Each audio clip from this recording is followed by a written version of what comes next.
What is a psychopath? A psychopath is understood by many to be someone who is cold, calculating, manipulative, and dangerous. But is this true? How much has the definition of a psychopath become warped by fiction? What is a psychopath?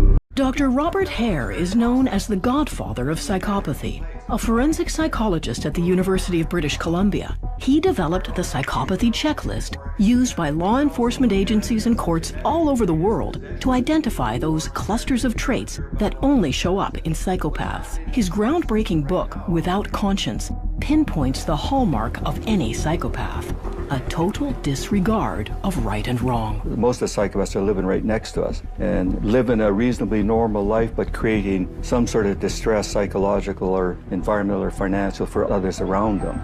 And psychopaths have always been with us, as far back as the written record. You're going to run into one of these individuals sometime in your life, more than once, and the encounter could either be exhilarating, thrilling, exciting, or devastating. More likely the latter. Thank you very much, Bob. Thank you, Bob. The study of psychopathic behavior is relatively new. It's been Bob Hare's life work. His diagnostic checklist is based on research with hundreds of criminals in Canadian prisons. If I want to study something, I go where it's likely to be. So the prevalence of psychopathy in prisons is high, and access to information is readily available. While psychopaths make up 25% of violent offenders in prison, most psychopaths are not criminals. It's estimated that between 1 and 2% of the general adult male population are psychopaths.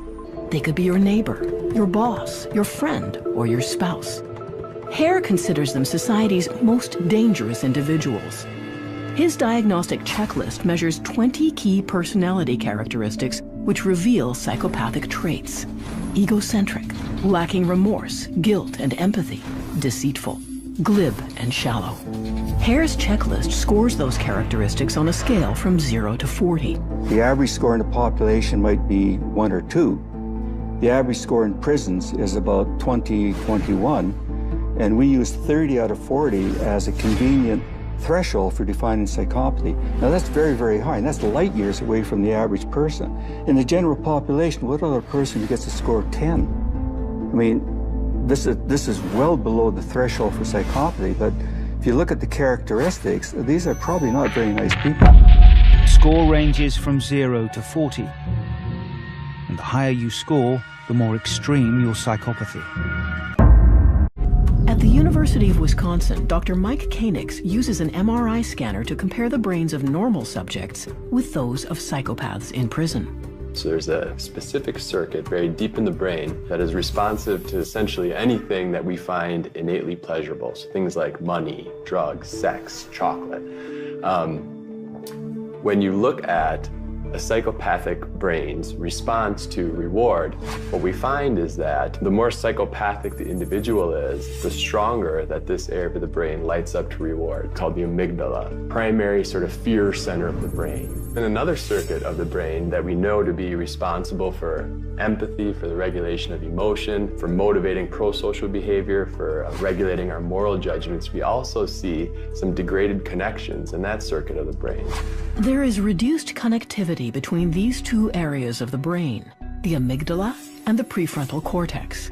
The primitive emotions of fear and pleasure-seeking weren't being moderated by the brain's executive power center. You have brains that seem to be hypersensitive to reward, brains that seem to be undersensitive to the suffering of others. This is the picture of psychopathy, right? So this is a brain of someone who is very dangerous. And I'm going to show you what happens in the brain of a psychopath. A psychopath's brain, and Dr. Oz, you can ring right in here with me at any point. You were talking about it on your show today. Their prefrontal cortex is thinner, it's under-functioning, it doesn't work as well. The reality is we don't know why that's thinner, but no question about it, the part of our brain that's associated with being human tends to thin out, and it has huge ramifications. I don't know, Drew, if this caught your attention, but in so many of the primary reports of these psychopathic killers, they seem emotionless. They're very calm. in the face of all this. It's premeditated, they've thought it through, but there's no sense of remorse. Who out there can think, and I don't care what's going on in your life, you could ever defend killing one child, much less 20 of them, without having a sense? So these are not normal folks. And this shows the wide regions of the brain that are not functioning normally. The prefrontal cortex, anterior cingulate. Some of the more deeper visceral functions even are out. And Dr. Oz, I think you showed a picture of this on your program today as well, did you not? I did, and it's stunning actually when you realize how these are important structural differences. And I didn't have a chance to read this kind note sent by groups representing autism and Asperger's, but I love, since you're an expert in the area, to highlight the fact that these are not necessarily the same problem. In fact, they're very different. Folks who have Asperger's and autism, they actually have empathy. They don't want to hurt people. They feel badly when things don't go right. They just don't have the social skill. Let me put another scan up here. I want to show, just give the audience a sense of how complicated our various emotions and what parts of the brain are involved in it. This is hatred. This is the red areas, the hot, very highly functioning areas. These are the areas of the brain associated with moral judgment. And I'll remind you again, the prefrontal cortex, anterior cingulate, these visceral areas, very important as well. And finally, the area that is involved with empathy is something late developing and very relatively sort of specific areas of the brain associated with that. And again, these areas that light up hot, and it tends to right lateralize. The right part of our brain, the part that's connected to our body, is the part that tends to be most able to attune to other people and the state that those other people are in. The reason those scans you showed are so important is if folks at home are wondering how we're going to help figure out when people like Adam Lanza are going to be able to hurt others, this may be the future. It will probably be through brain scans. So we'll be able to help families who, of course, will be grieving when they find this out, learn that their kids are never going to have the empathy, no matter what kind of great parenting they're offered. And when we figure out why that happens, or maybe there are things we can intervene upon with those proclivities, with those predispositions. Of all the violent offenders in our prisons, about 1/4 are psychopaths. Many of their crimes are well known and abhorred. It's already known that the brains of psychopaths are built differently. Sections associated with behavior and emotion are actually smaller than those of the general population. It may explain the personality of the psychopath. They're callous, unemotional, they're interpersonally manipulative, and they use aggression in a slightly different way, what we call instrumental aggression, so a cold, premeditated, planned use of aggression to get what they want. Dr. Nigel Blackwood and his U.S.-Canadian team tested how the behavior and emotion parts of the brain respond to a simple reward-punishment game.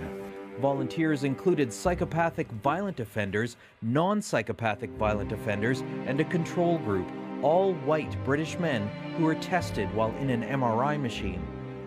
They had to choose one of two images on a screen. The right picture resulted in reward points. The wrong choice results in point loss. Then right and wrong are switched. Everyone figures it out, but in those brief moments of losing points, punishment, the scans show the psychopathic brain behaves unusually, processes punishment differently from violent offenders and people with no history of crime.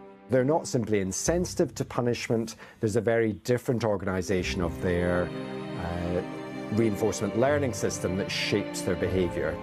The new research adds to growing evidence that psychopathy is not just a behavioral problem, but a complex neurological mystery.